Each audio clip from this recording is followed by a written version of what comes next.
right now we have Godzilla Issue 4. It was another great issue.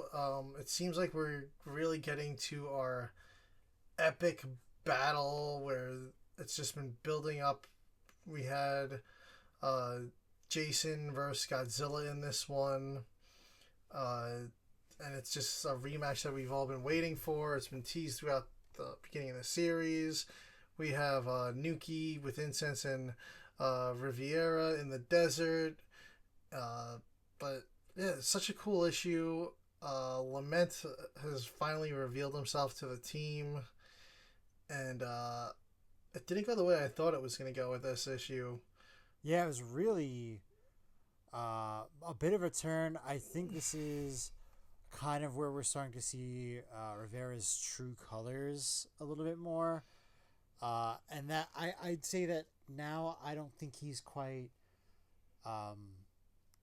the enemy that we thought he was.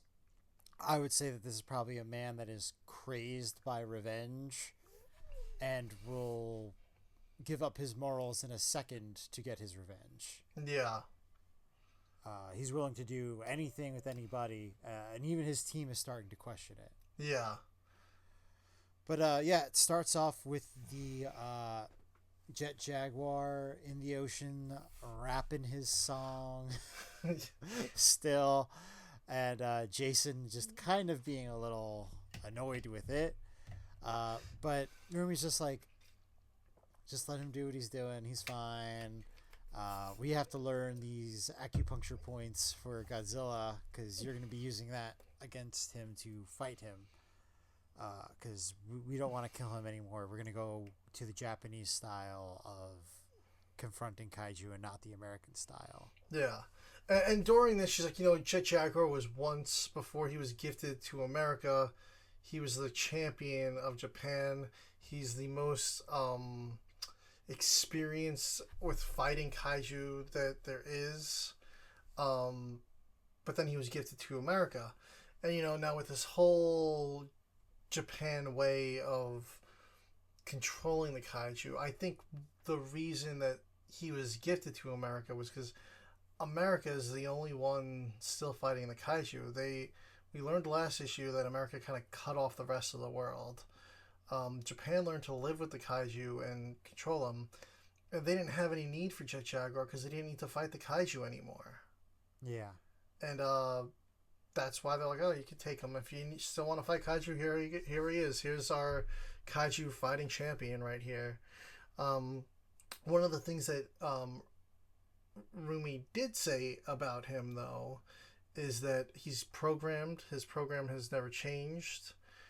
Unlike Jet Jaguar, Godzilla has been around and has experienced a couple of fights or two, and he's gained experience over the years and knows how to handle himself.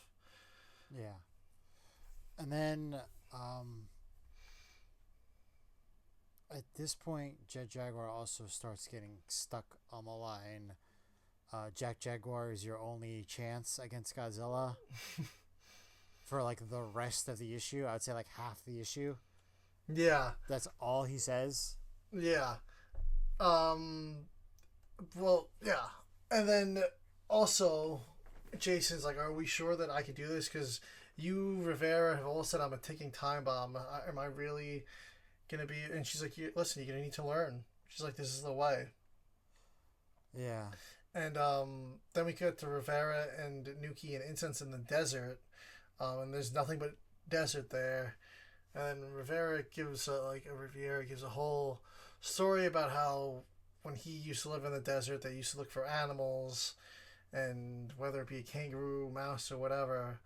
And then he punches the hole in the ground, so I guess the animals would lead him to water. And sure enough, there's a whole underground tunnel, a whole facility. He's like, yeah, nobody's gonna come down here and mess with it because they don't know what's in here. And then they travel through the tunnel, and they're like, all right, well, this seems like the source. And then Nuki's like, oh, we're detecting something behind us, and boom, they're in Lament's lair, and Lament just grabs Riviera. They don't stand a chance, and reveals himself. And Lament knows exactly who he is. Riviera's like, oh my god, a talking kaiju. And he's like, yeah. He's like, I know exactly who you are. and then they begin working together, and they start building this. I don't know what they're building, a trap or something for Lament. And Nuki and Incense are like, "Are we really doing this?" Um, and during this, one of the things we forgot to mention is Incense is kind of like poking and prodding at Nuki. He's like, "Oh, I thought we were gonna have something," and then this guy Jacen showed up, and she's like, "Well, it wasn't until he showed up that I realized that you're just a show. Like everything you do is for your viewers. You're just a character. You're not a real person. I don't know the real Stefan Segretti." The dude literally calls his fans incestors. Incensors. But yeah, but I think it was supposed to be like a play on words of incest. I'm like reading this and I'm like, this dude is cracked out of his mind. Yeah. I was just like, I'm like, yeah, I'd be cringing too. Yeah. Like, dude's like a walking HR violation. Yeah. So unfortunately for this episode, not even the only character they're going to be covering that's like that. Yeah. But, yeah, I think this is where we're kind of starting to see Riviera kind of lose it a little bit. Yeah. We haven't heard anything from like the main base of like, and apparently his real name is Richard Stein, so I don't know where Riviera comes from. I think he's probably just thinks it probably sounds cooler. Maybe. Or maybe, hey, we just did our Dead Zone review where we're hoping that there's going to be a Frankenstein reference. Yeah. Maybe he is also a descendant of Frankenstein. No, but it's spelled differently. But yeah. It doesn't matter. He's trying to hide it. Yeah. But at this point, Godzilla rises in Kansas City. Rumi and Jacen are now following the tunnels that Godzilla followed from Anguirus, and we find out that Anguirus was fleeing the Yakumama from there, and Godzilla was pursuing him through there. So Godzilla rises in Kansas City, covered in the Yakumama, throws one onto the highway. It like lands in front of a tractor trailer. Luckily, Jet Jaguar's there to grab the tractor trailer before it crashes into this thing. Yeah. He fights Godzilla. Like Rumi said, he's not as experienced as he didn't gain or evolve like Godzilla has. And this is when Jacen steps in and starts doing his punches. And he gets the first punch and it seems to be working. And she's like, "Oh, he's aware of you, like he's familiar with you, he remembers you," she says. Yeah. And then she's like, "It's working, keep doing it." But Godzilla blasts Jacen with a radioactive breath. He takes it perfectly fine, but Jacen starts to almost slip at one point. He starts getting flashbacks to the daycare and the attack where Godzilla killed his parents. But then he's like, "No," he's like, "I'm going to do this." And then he does it. He finishes the sequence. It works. And he's like, "Oh, look, Godzilla's running away." And she's like, "No, he wants you to follow. He's familiar with you." So sure enough, they get back in Jet Jaguar. They follow him. And they end up in Lament space with Riviera, Nuki, and Incense. And Jet Jaguar comes right out and just drop kicks Lament in the face because they're like, "Oh, we got a kaiju up ahead on our radar." And now there's a Yakumama let loose, and Riviera's like, "What the hell are you guys doing here?" And they sprung the trap, unfortunately. Yeah, and the Yakumama that pops up is huge. It's huge, but also looks mutated. Like Riviera and Lament were maybe designing this one together because it looks more kaiju-like than a giant worm. Like it seems like an actual kaiju type of design. So it might be a more formidable opponent against Godzilla than the smaller Yakumamas. And also we're gonna have Lament in there. I'm thinking this whole like Jet Jaguar is your only chance against Godzilla is going to lead to something.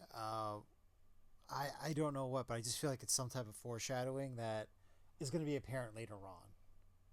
Yeah.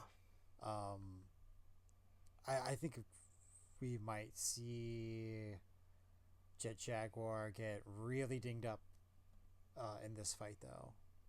If not, have to get like repaired or like be like under get upgraded out for a bit. Get like an upgraded Jet Jaguar, like with Here There Be Aliens. Yeah, something along those lines. I mean, I really do love the classic design, but like I feel like something's gonna happen with this. Yeah, right now I mean it's Jet Jaguar versus Lament and Godzilla versus the Yakumama, but if Riviera says to stand out, it might be a 2-on-1. Or he might be wanting Jet Jaguar to fight Godzilla too. Yeah. It could be a 3-on-1. Yeah, I don't know where this is going to go. I feel like there's definitely going to be some infighting going on with this fight. I don't think it's going to be a clean, like, everyone versus Godzilla type of thing. I think this is going to be like a pivot point, especially with this being issue 4. We know what's going to happen in issue 6. So I feel like this is going to be a pivot point here. Yeah. This is going to be some type of huge conflict is going to happen as a result of this fight. Yeah. And then next issue has Incense on the cover, so who knows? Who knows what next issue is going to bring? I'm really excited for it. Loving this series, man. I mean... Yeah. I wouldn't be surprised if we get at least a temporary split in like the G-Force or something. Yeah. Where people are taking sides or, yeah, something along those lines. Totally. I mean, who knows? This is Lament working with the G-Force.